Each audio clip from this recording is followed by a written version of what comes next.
Good evening, everyone. Well, yeah, you can go ahead. So it looks like we've made it to the final panel invited talk element of NeurIPS 2018. I'm seeing a lot of tired people out there after an entire week of intense conferencing. This is a problem for me as a moderator of the final panel because I'm actually hoping to get as much participation and questions as possible coming up to the front. So I guess in the spirit of starting that out, if I could get everyone to actually stand up and stretch out a little bit, then you'll get a little bit more energy for this final sprint to the finish that we have. We're going down the finishing chute. All right, just lean to the right, left, lean to the left. All right, circle your arms, shake out your legs. All right, I'm already seeing a lot more energy out there than it was before. All right, now all this is happening. If I could ask all the panelists in the final panel to come take the stage, and I'll start introducing you while you're on the way up. Do you care how we sit? You can sit in any order you like. Well, we have at least one panel, which is we need a fifth seat. There's one on the end right there. So you can go ahead and pull that in. All right, so as the panel is sitting down, I'm going to introduce them so we can get moving as fast as possible. The panel has 5 members. The first member is, just making sure everyone's here. Good. The first member is Zubin Gabramani. He is the chief scientist of Uber and is by no means a stranger to the NeurIPS community. He has significantly advanced the field in probabilistic modeling with many fundamental contributions in the area. Next we have Julien Cornebise, who is research director with Element AI at its London office. Specializing in that office is in particular specializing in AI for good. We also owe Julien our thanks for actually bringing together the organizers of the workshop. He was actually the join of a number of people that were bringing together bids to organize the workshops along similar themes, and realizing that it actually didn't make sense to have 3 separate bids, he brought us together, and that's how we were able to have such dense panels and talks of so many leaders in the field. Next, we have Lisa Di Gioio, who is a program manager with Imagia, which is a startup developing ML solutions for the healthcare industry. Then we have David Danks, who is a professor of philosophy and psychology and head of the Department of Philosophy at Carnegie Mellon University. He applies interdisciplinary approaches to address the human and social impacts when autonomous capabilities are introduced into technological systems. Finally, Rahul Panikkar is CIO for the Wadhwani Institute for Artificial Intelligence, an independent nonprofit research institute based in Mumbai, India, developing AI solutions for social good. As the final panel of the workshop, we are going to cover the organizational practice of good AI. The panel will discuss definitional, incentive, and outcome issues within academia and industry. And at several points throughout the hour, we're going to open the floor to your questions. I encourage the panel to respond to each other's thoughts. This is a discussion. It's not a presentation. As much crosstalk as possible is encouraged. To start things out, please join me in welcoming the panelists.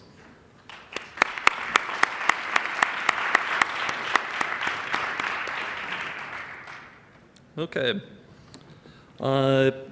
So jumping right in, let me begin with a question for the entire panel. Could each of you in turn give a brief introduction to your organizations and give an example of a program your orgs do that is for the social good? So starting with Rahul to my left, I suppose. So Sean, as you mentioned, the Wadhwani Institute for AI is a non-profit AI research lab doing AI for social good. We are headquartered in Mumbai, and everything we do is free for social good use and open access. An example of a specific project, we have lots of AI for social good projects going on. A specific one I'd pick is something we're doing in neonatal health. Too many low birth weight babies are getting missed in the developing world once they leave hospitals.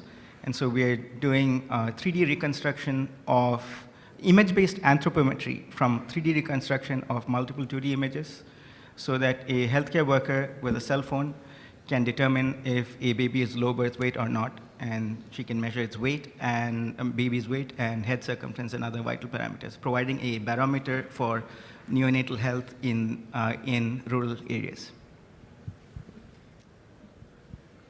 So Imagia is an AI-based healthcare company.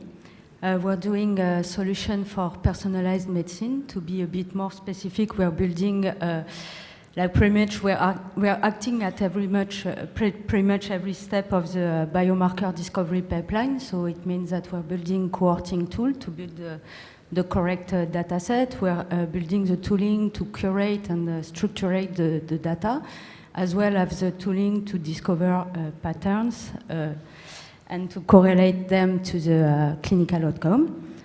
At Imagia, my role, as you said, is a program manager for the open innovation team and external collaboration. So the title is very well chosen because we are working with a clinical researcher and AI researcher in order to solve the clinical question. Regarding your question for the what is the project that is a good example for AI for good?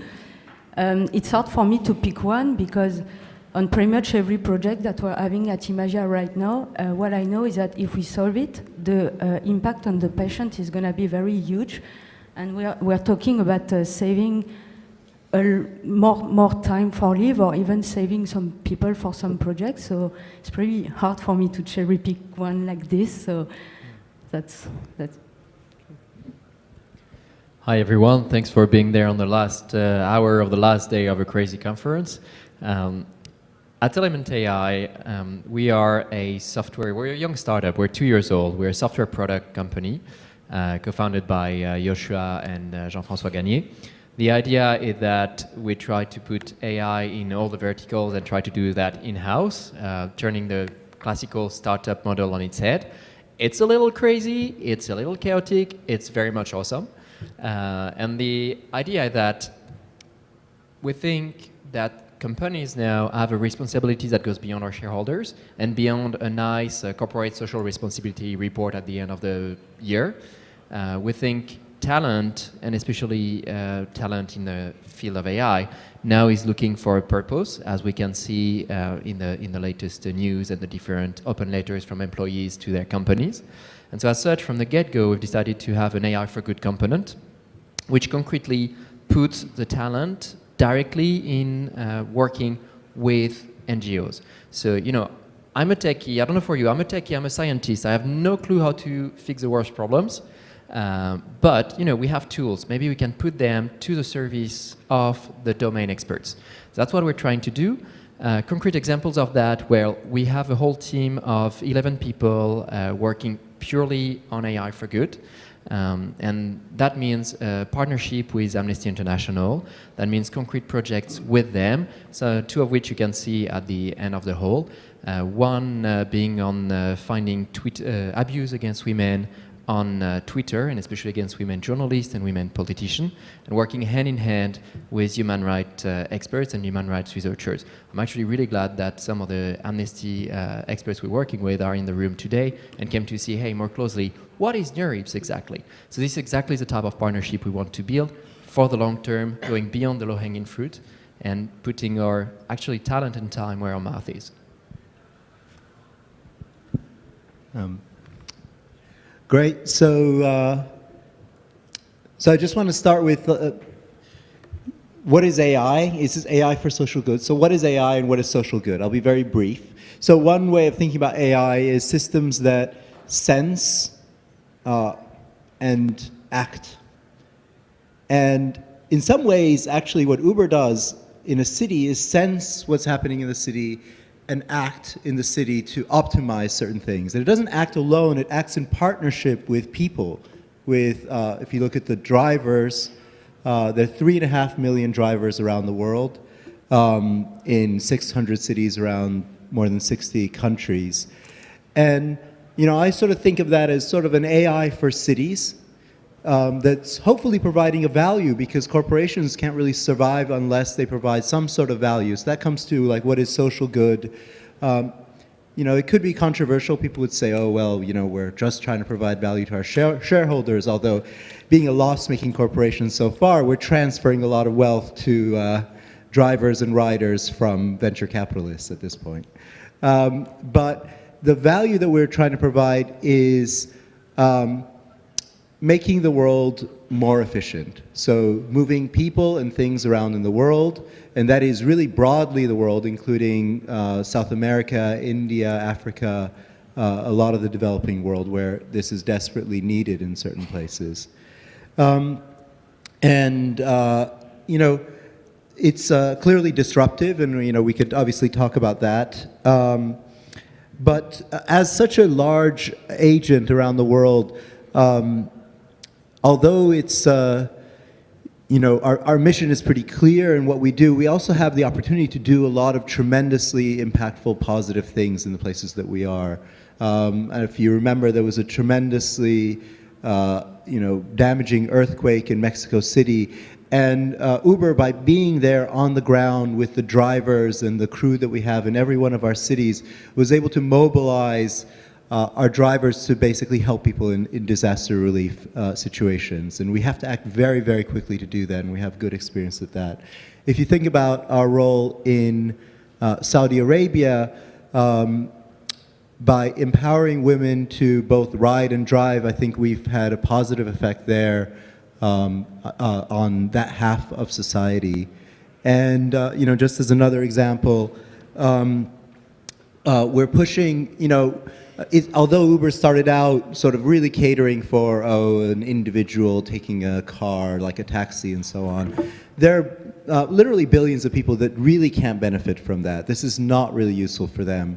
And in many parts of the world, to reach the next billion people, we're really thinking about higher capacity vehicles, you know, mini buses and so on, to serve people in communities where it's on demand, as magical and wonderful as it is in the developed world, but also incredibly affordable, cheap, and so on.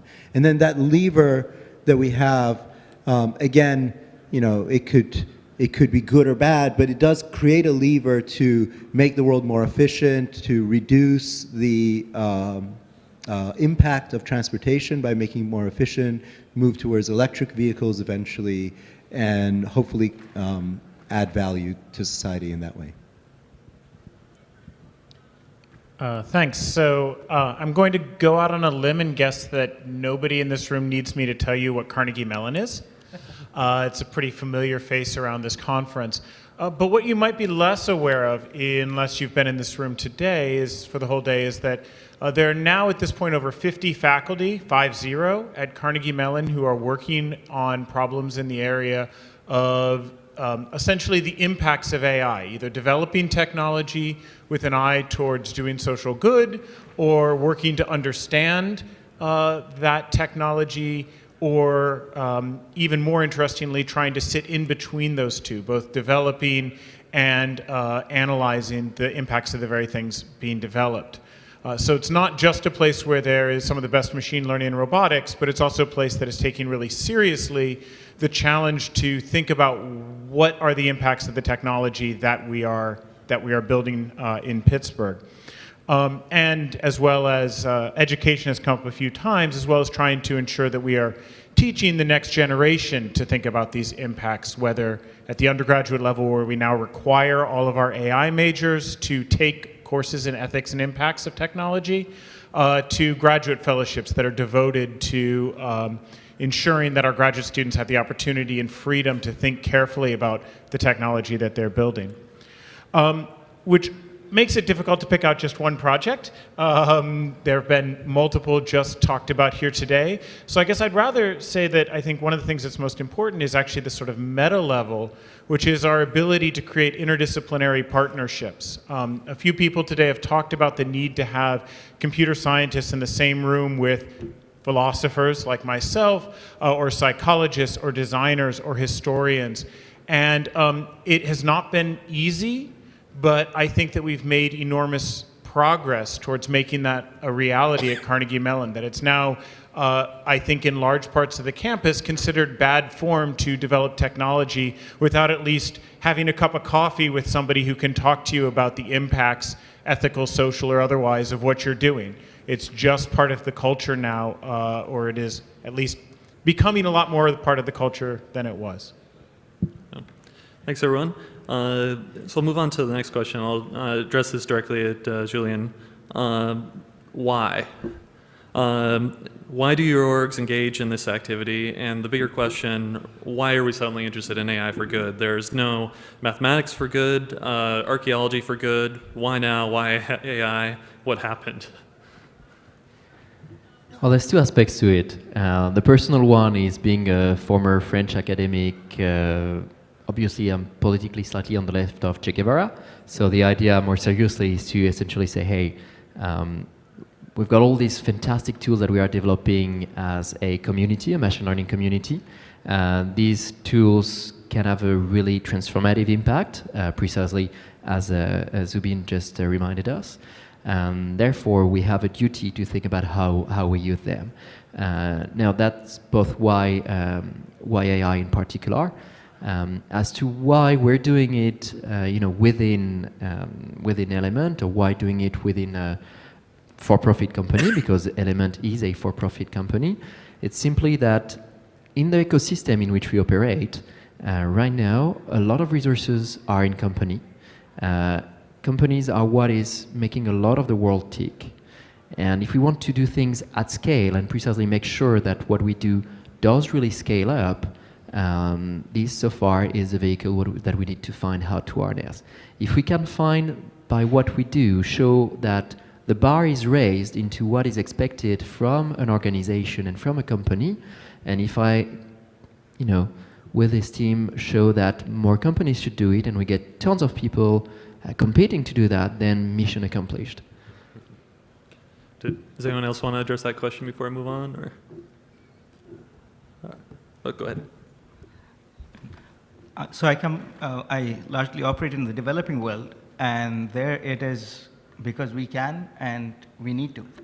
And there's an immense shortage of skilled manpower. So if you take a domain like healthcare, or we don't have enough agricultural experts.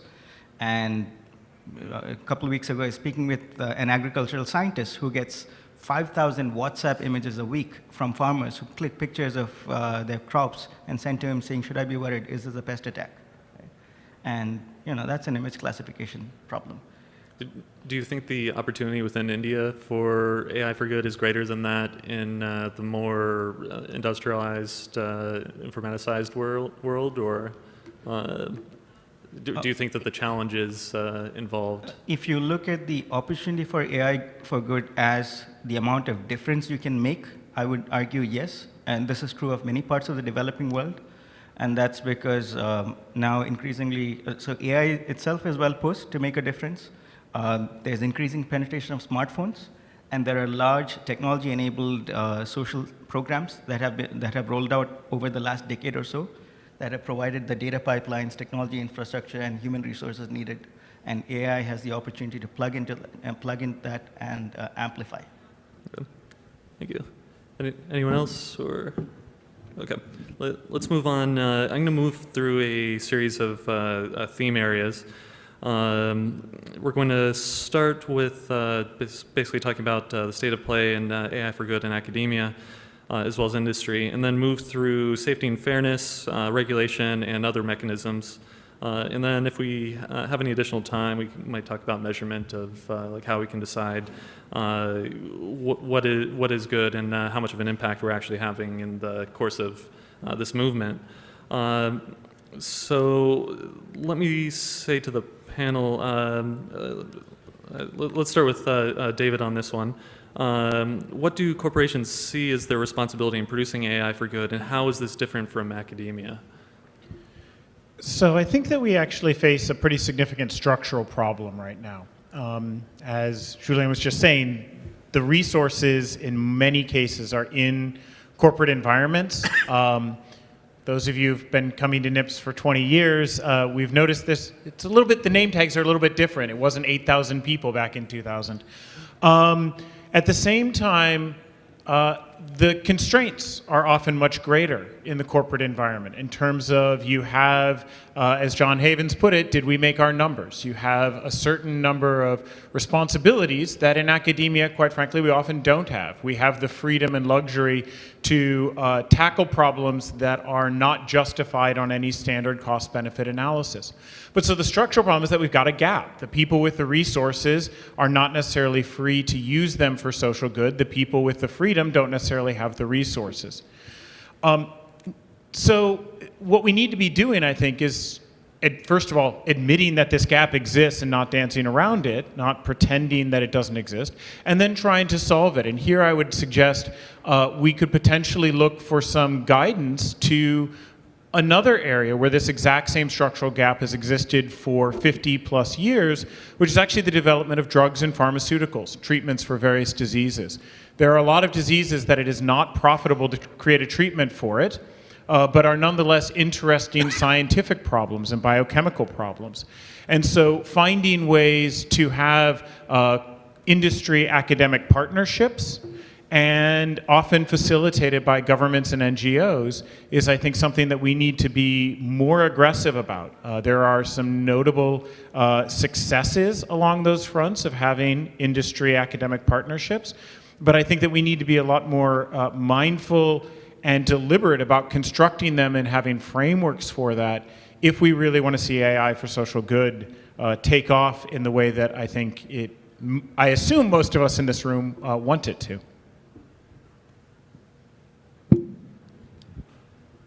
Yeah, I mean, as somebody who spent sort of 25 years in academia and only the last 2 years in industry, it's very interesting to see the sort of different constraints.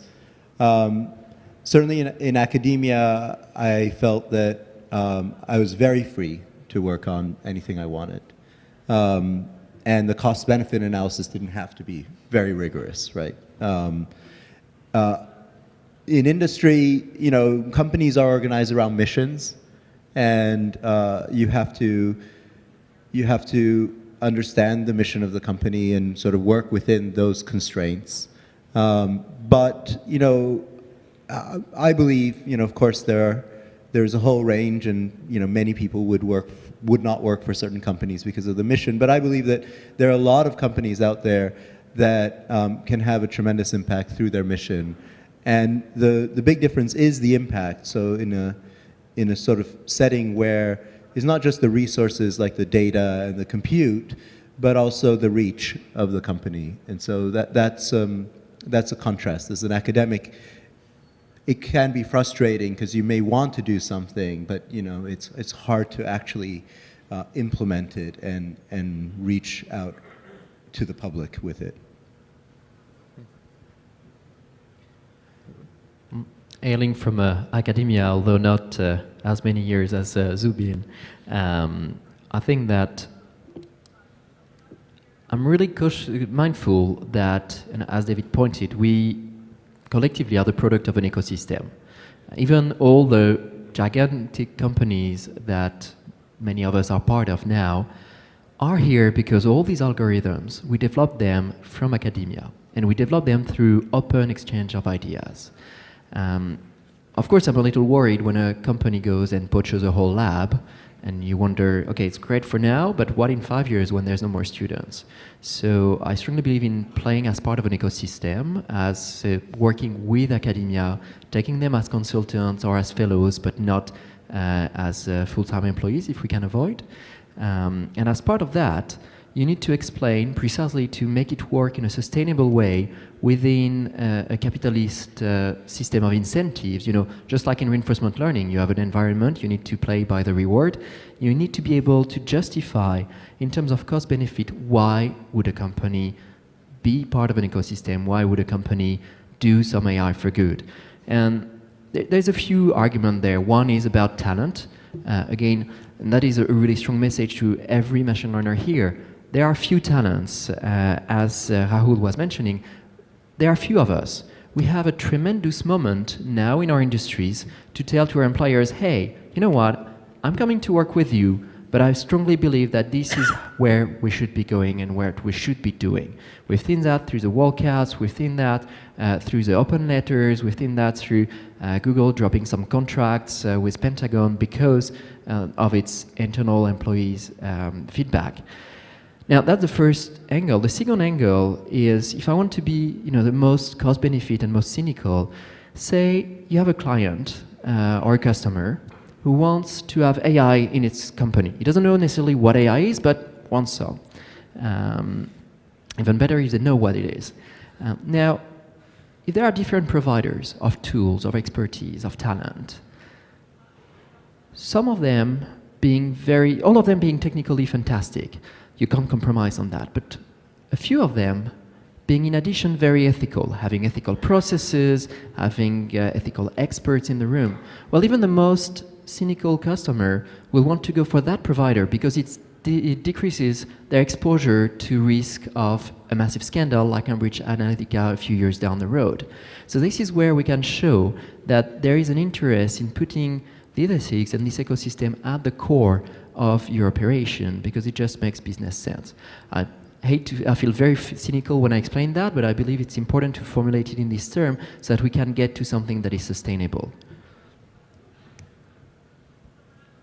Yeah, to add a bit on that side too, what I can tell from my point of view at Imagia is that I notice that every time we reformulate the project or the question about what is the benefit to the patient, like sort of naturally what comes with it is that everyone beneficiates of it, including the economy around it. So that means that we're winning at every level. At the patient level, at the hospital level, at the full ecosystem, at even the AI, pure expertise AI perspective, because we are fostering new research, we are trying to resolve new open questions. So I think that switching the mindset to AI for good really helps doing business. Like without being cynical, I can really relate to that. I will take a slightly different take on this and say that AI for social good should not just be a side activity for large industry players, but we need to allow markets such that there can be industry created around AI for social good. Okay. So if we look at healthcare, there's public health markets. Right? If you look at infrastructure, there's actually companies that operate in that regime. And similarly, we need to create mechanisms in which companies can come up that primarily operate in this domain. And that requires a number of things, like we need to create suitable data markets, we need to have regulations, robust evaluation mechanisms, and so on. But many of these things have been done. There are some AI-specific nuances, but otherwise many of these things have been done in other domains, and that needs to be created in this space. Thanks, everyone, for that. I'm going to open it up to questions from the floor after one more question. So if people want to get to the microphone, there's one right there. While they're walking over the microphone, I'll ask Lisa and/or Zubin on this one. Civil society organizations, governments, social institutions in general seem to be rather confused by AI as a phenomenon and how to best interface with it. Lisa, you're in a company that is treated very much as an old industry, and medicine is treated as such in the rollout of products. Zubin, you're in a at this point in a newer industry or a new take on an old industry that those institutions are still figuring out how to handle it.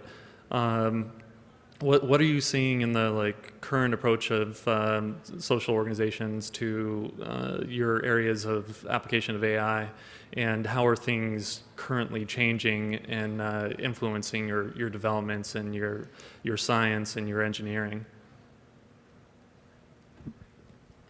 You're talking about regulatory and stuff like this? Sure, yeah. Okay, so it's funny because it's a really recurring question about should we change the way the law is organized, or even what you can do or what you cannot do with data.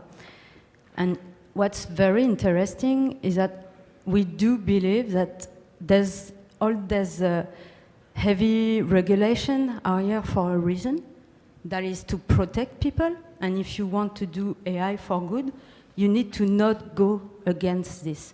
So it's really the position that we're taking and that we're having to build all of our system and solution and tooling even to respect that regulation. So we do not take this position where we are asking to have a more flexible regulation or things like this. Thanks. Zubin? There are a couple points. So in the sort of ecosystem that we came into, so we as a company around 8 years ago now. So I wasn't there, but basically it was very disruptive to the taxi industry, right? That's the main disruption that happened. And clearly that was a disruption that was felt in every city. And it was a case where technology just made a service very efficient where it hadn't been that efficient before, basically. So there are many examples of this where AI goes into sectors that are not very technologically driven and changes things. And I'm defining AI pretty broadly. It includes the sort of algorithms that make all the decisions that make the system efficient, basically. And I think there'll be many more examples of this over time.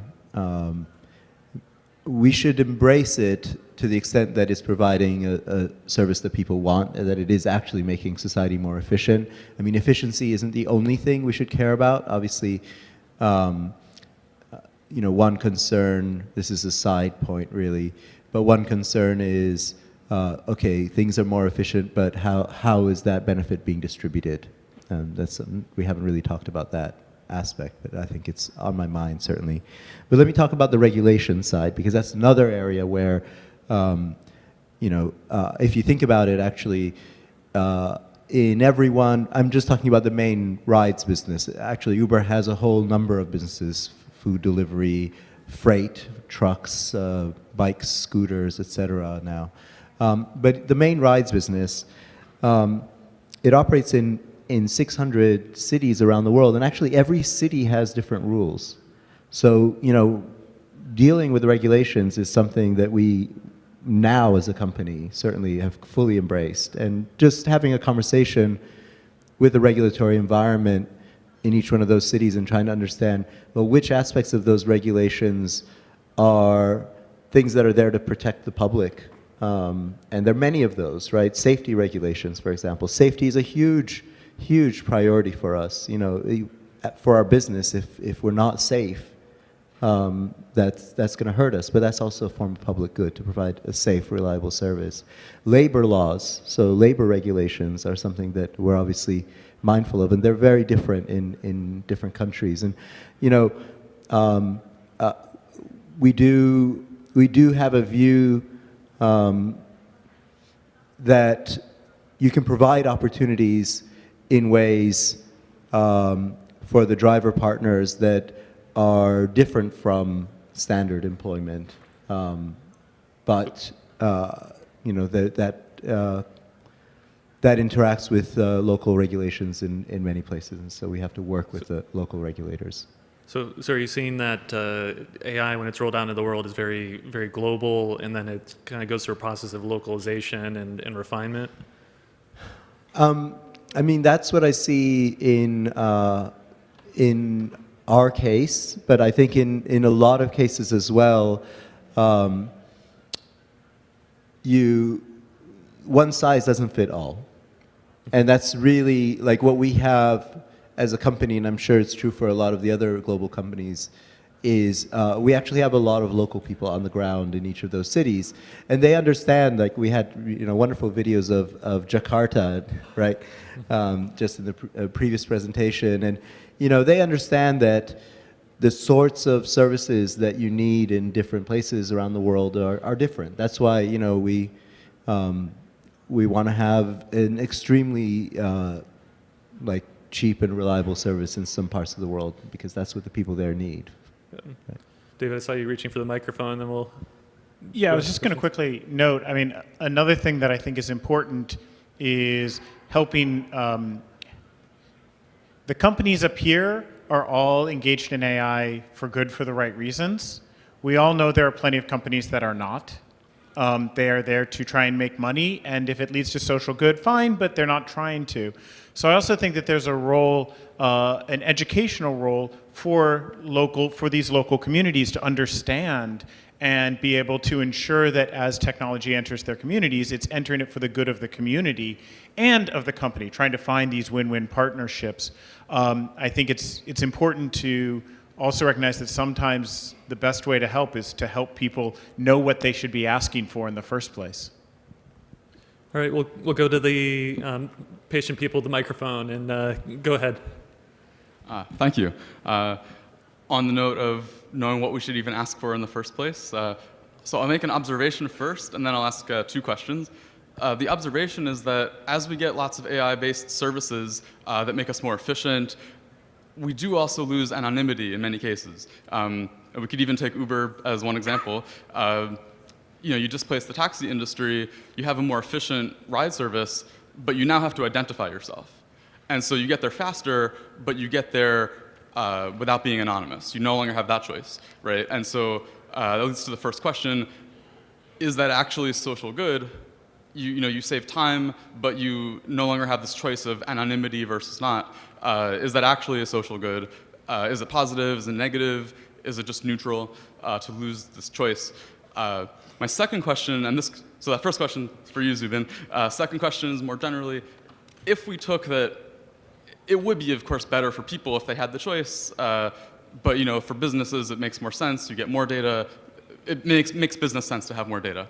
But if that is neutral to negative on the social impact scale, how would we fix that? Would that be through companies just deciding to operate differently? Is that through regulation? Yeah, so 2 questions. Number 1. Yeah, I mean, it's obvious that almost all modern AI depends on data, and that creates this situation, this trade-off where the data is being used, hopefully, to provide a service, but privacy concerns, people may be losing their privacy, anonymity, et cetera. So, sorry, you wanted to clarify that? Well, yeah, I could clarify that. I also believe you could provide a similar service without collecting someone's name. Like, you could just give them a unique identifier, and they read that code to the driver. Like, you don't have to have that name exchange, I think, and you could pay with Bitcoin. Like, you could do this. It just might not make business sense, but... No, I mean, some of these things do make business sense. So let me just drill down into this in particular. So, so one of the things that is very important for us is the safety of our riders and drivers. There's in a system that operates with 15 million rides a day around the world, this is a concern that we have to have. One aspect of having the data is that we can verify, for example, on the driver side, for example, we can verify that the driver is, has passed safety checks and police records, etc. On the rider side, of course, there are aspects of that product where people may want other people to know that they've arrived safely home, right? And so there's a trade-off there. as well that we can provide through the technology. But I do believe that you know, one could go too far with that, and I actually think that regulations like the GDPR, the General Data Protection Regulation, which you know, all the major companies are hopefully all complying with, and it's certainly a major activity for us as well, strike a balance where at least you have to be clear with your customers what you're using the data for, what value you provide to the customer for that data use, and only use the data for those things and not some other side things that, you know, were not mentioned. I mean, I'm not a lawyer, but this is my hand-wavy explanation of how that affects us. And I welcome that. I think, you know, we're not in a pure capitalism, right? I don't think that exists anywhere in the world. It always operates under regulations, and the regulations need to protect people, including on the safety and anonymity side. On the more general question, I mean, I think one of the challenges is that we know that people will say they value privacy and then they give up their data right and left. And I think this points to an issue that I have not heard us talk very much about in the AI for social good community, which is the risk that there's a kind of inherent paternalism in a lot of what we're doing. What happens when the social good conflicts with what I happen to want? And how much of AI for social good does have a kind of inherent paternalism in it where we're saying, no, this is what's good for the community. And I think there's a risk there that is particularly pervasive when we're talking about data and privacy. I don't have an answer for it. I just wanted to flag it as a very broad challenge. I like the paternalism, because you could say, well, this is what we use the data for, and you can communicate that.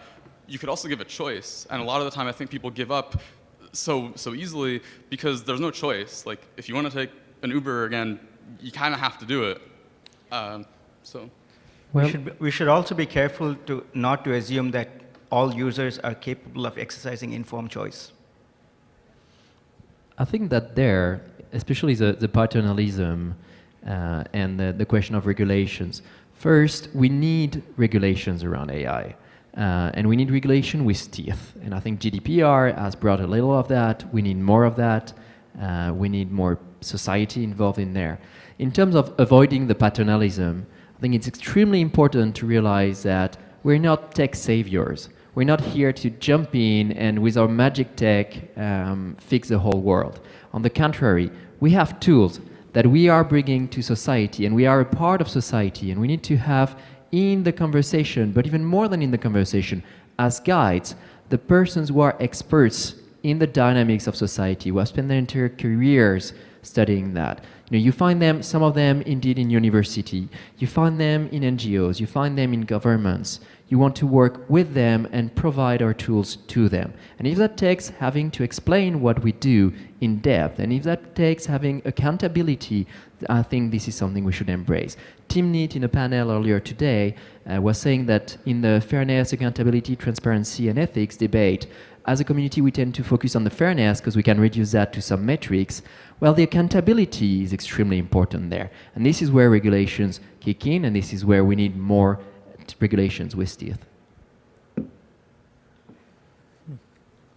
Thanks. I'm seeing a rather large line of questions, so I think I'm going to kick it back out there again to give them a chance. Go ahead. Yeah, thanks.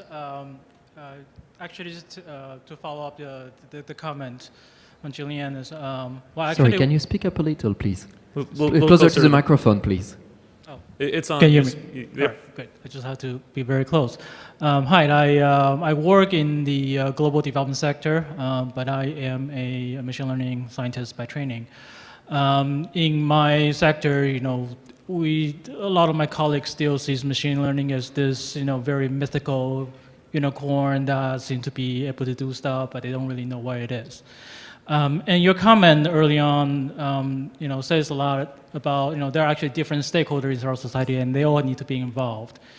And you know, you want the machine learning AI community to be able to provide tools and to solve, you know, to help the other parts of the society. So, just a chance, you know, for the panelists, you know, what kind of messages would you like to send to maybe your counterparts, maybe in the NGOs, maybe in the development sectors, or maybe other parts, what help can they provide the machine learning community for us to develop better tools and things like that? Thank you very much.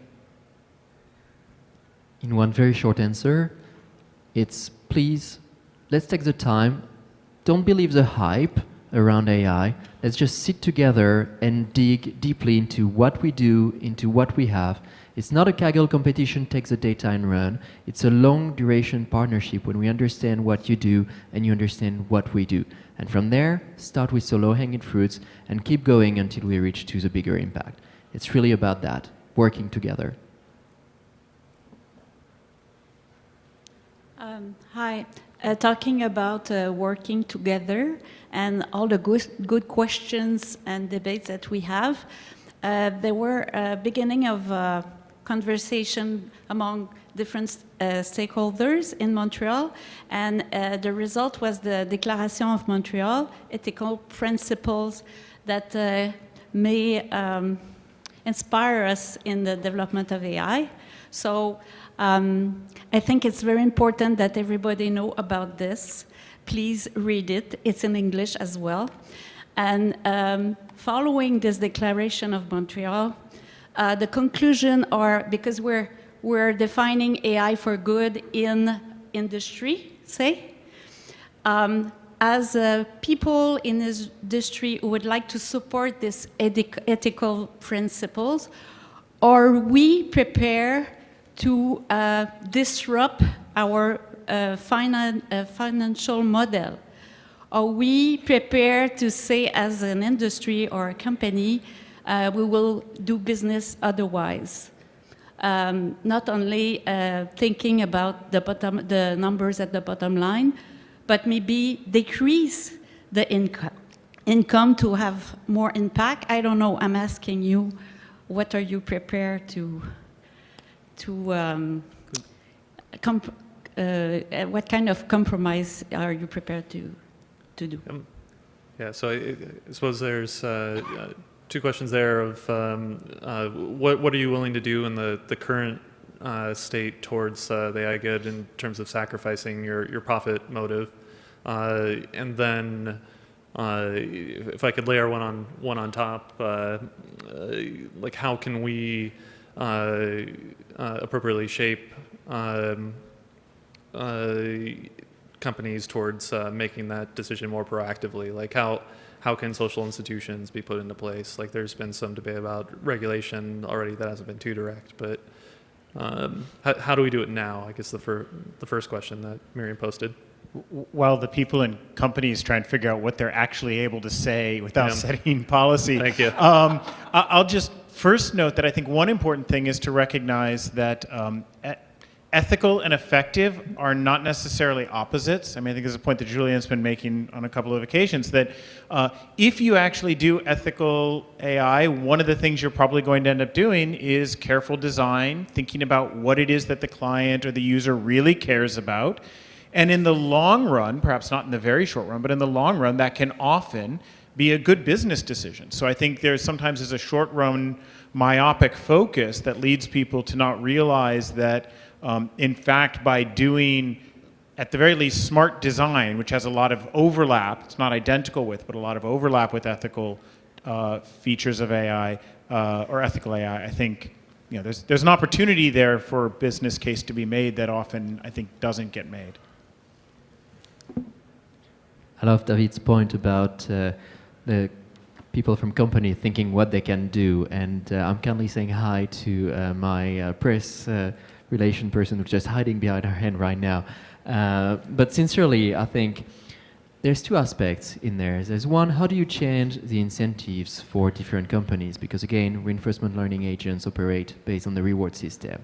I reiterate what I said earlier about this change either can come from regulation, but can also come from all of us machine learners who constitute these companies and who are now, for a few years at least, a critical resource. So that is how to have a change there. The other point is about, again, how can we phrase the different good that we are doing? How can we make it work within the existing system, which is a point Raoul was making. And actually, third point, which out of 2 points is quite a bonus, is keeping in mind systematically the notion of tragedy of the commons. We can be extremely efficient for every individual customer, yet be completely ruining the one resources that we have in common. And that's where initiatives like the AI Commons that Amir was mentioning on Sunday can be extremely interesting and need to be investigated much further. Go ahead. So I'll comment briefly. I completely agree with David that doing the right thing and being effective and having a good business model are not in opposition. Although there is tension sometimes, and so this is very clear, and you have to have companies with the right leadership, with strong leadership that sort of permeates that throughout the organization. I think that's super important. On a deeper note, in a previous presentation today, somebody pointed out, one of the speakers pointed out that all of these things are social constructs. So this whole I'm now speaking personally, but the whole concept of a corporation and the profit motive and so on, these are things that society has constructed, right? And it is very clear that we live in a world with finite resources, and that money doesn't constitute happiness and fulfilled lives. And it would be amazing. I don't know whether we're stuck in a game theoretic local minimum or something like that, but it would be amazing to figure out how we could create new viable social constructs that would be viable in the sense of being able to survive and thrive and be efficient, like capitalism allows systems to do, but also that operate within the constraints of our planet and the needs of society and people. I'd love to see that. I don't know how to do it, but It's a little problems. it's a small problem, yeah. Okay, let's go back out to the microphone since we still haven't gone through the backlog there. Johnny? I'll try and be quick. 2 stories quick. So Marvin Minsky wrote in an email in 1993, someone had asked him about his funding processes during the early point of his career.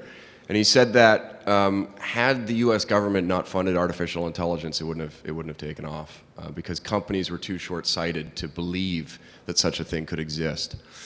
So that's story number 1. Story number 2 is about an earthquake in D.C. that caused some damage to the Washington Monument that cost $15 million to repair. Congress didn't have the money. They offered $7.5 million, and the head of the Carlyle Group, which is a hedge fund, offered another 7.5 and was kind of celebrated for it. Now, the head of the Carlyle Group identified and then exploited a loophole in taxation in the US that cost the public $180 billion. And what I'm worried about here is, I guess, rhetoric.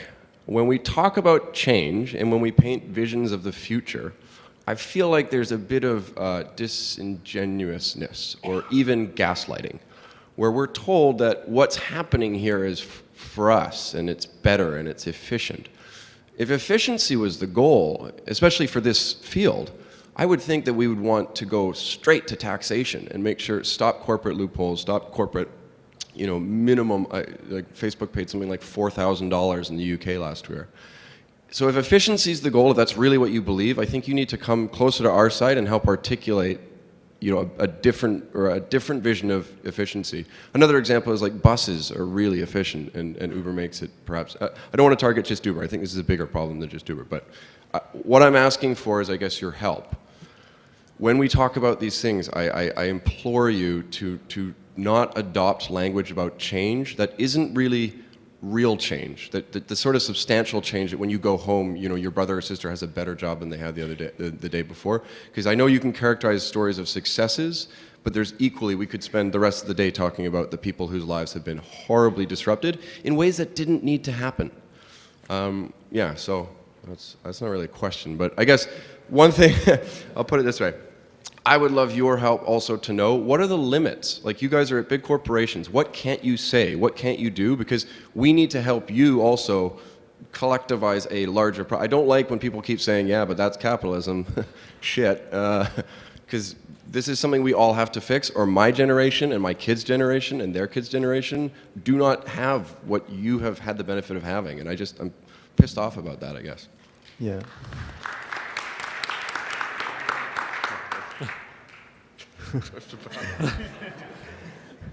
All right. No, I'll take this first, and if somebody else wants to comment, that's great. Look, I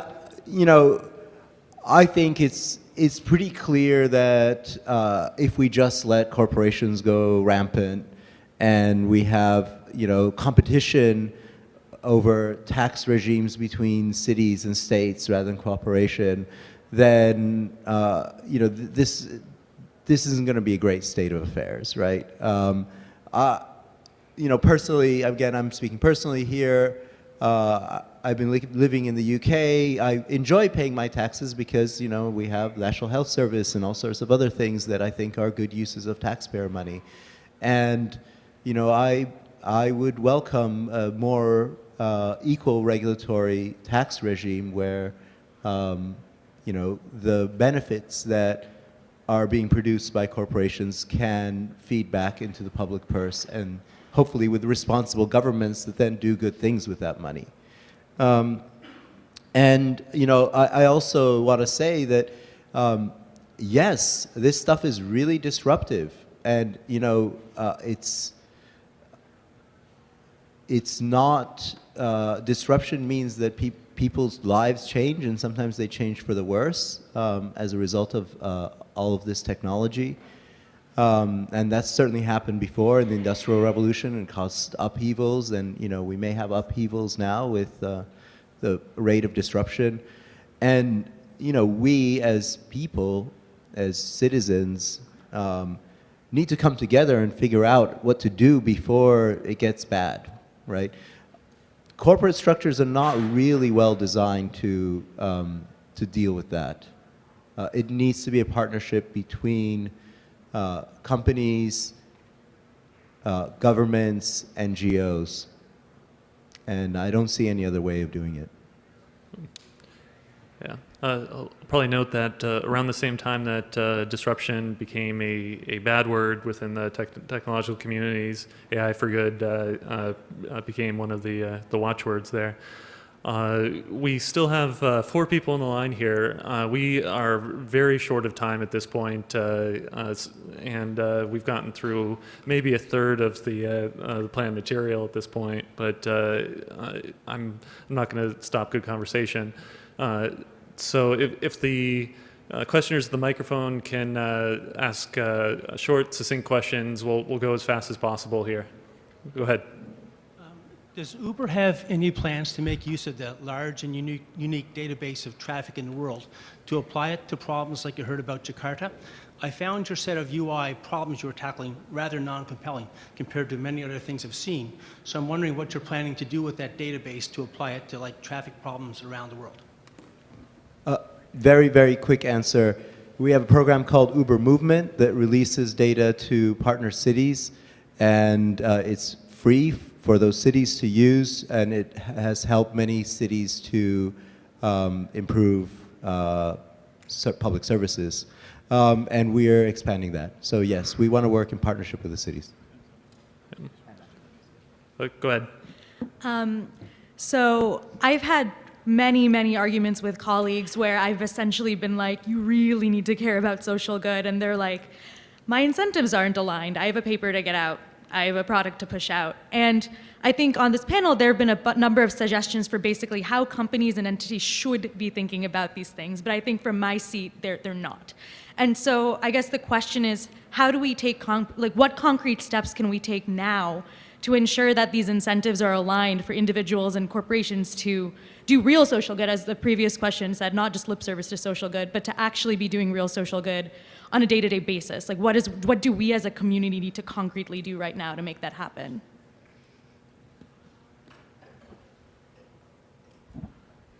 Thanks for the question. I think that something very important is about communication. How we can reach with the public, explain what we do, have feedback, understand the fear. Especially in medical, I hear a lot of, what are you guys doing with my data? What will happen? Like people are really scared. And I think it's our job and our responsibility to explain what we're doing with that, where we're going, and to reassure a bit and to hear about to hear the fear and explain where it's true and where it's not true. For example, something that comes a lot to my ear is medical people telling me, but we're gonna replace doctors, which is absolutely not the case. And I think we really do need to reinforce the message and say it again. Like we're trying to, at least at Imaja, we're trying to propose solutions that will beneficiate to everyone. And so the more we communicate on that side, and the better I think it's gonna be especially for social good. Another way is exactly what you're doing right now, which is speak up and lead by example. Talk to your colleagues. If they don't do it yourself and lead and show the impact that this can have. I think it's really down to each of us at this stage and in this room to get the stuff done, and it will follow. One really small, but I think very effective change. Don't talk about replacing humans, talk about augmenting humans. Now, I would ask, so incentives need to be changed, yes. I would also suggest that your colleagues stop pretending like they're helpless reinforcement learning agents. And actually, we are all creatures of agency here, and we have the ability to make choice. Would it be okay to collectively say there's a commitment on the room to try and change the reward function on these things towards rewarding AI for social good works that, like those lining the walls? I think sorry, go ahead, Raoul. I say the rewards don't just have to be extrinsic; they can also be intrinsic. Okay. And I think reward functions apply to systems. A corporation is very much a system, but as individuals, I believe we have slightly more choice, as Raoul was reminding us. Okay. Sure. Okay. Next question, and I think that we're probably at the end here. Sorry, go ahead. It seems to me that some social goods are goods from everyone's perspective, like curing diseases like malaria or AIDS. But like whether Uber, for example, is doing social good in Toronto from a rider, as a rider who is living in a city with a poor public transportation, you are doing very good. But as a taxi driver who paid thousands of dollars for a taxi driving license, you're not doing a socially good thing. So I was thinking how corporations are going to handle these different point of views and perspectives when they talk about social good.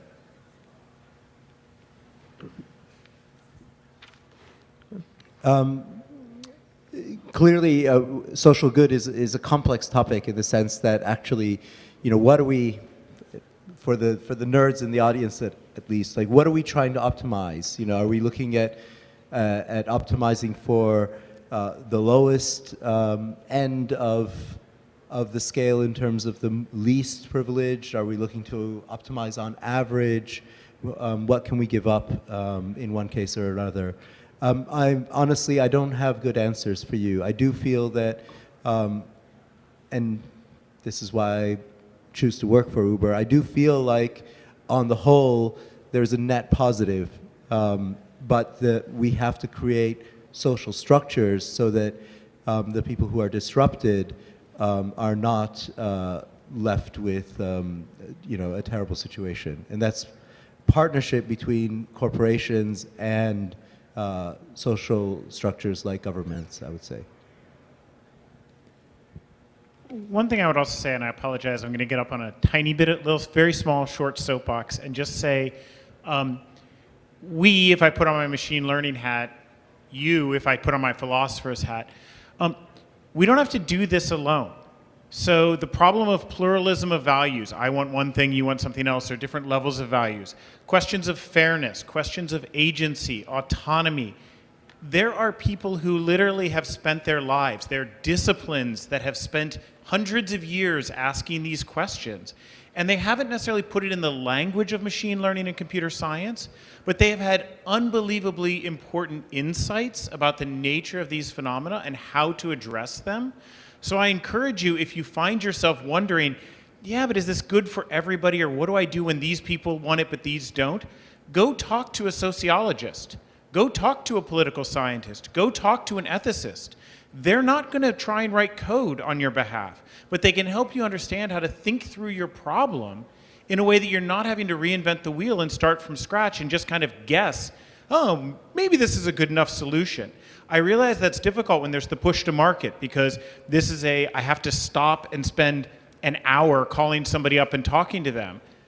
But I strongly encourage everybody to do that. There's unbelievable resources out there who want to work with you and help you do a better job with thinking through the problems you face. You don't have to go it alone. Okay. So unfortunately, we are all out of time. I'm sorry to last person at the microphone there, but encourage you to continue the discussion after this point. Before we move on to the last short element of the workshop, which is presenting the awards for the submissions, I would like us all to give a strong rally and a round of applause for the panel. Thank you.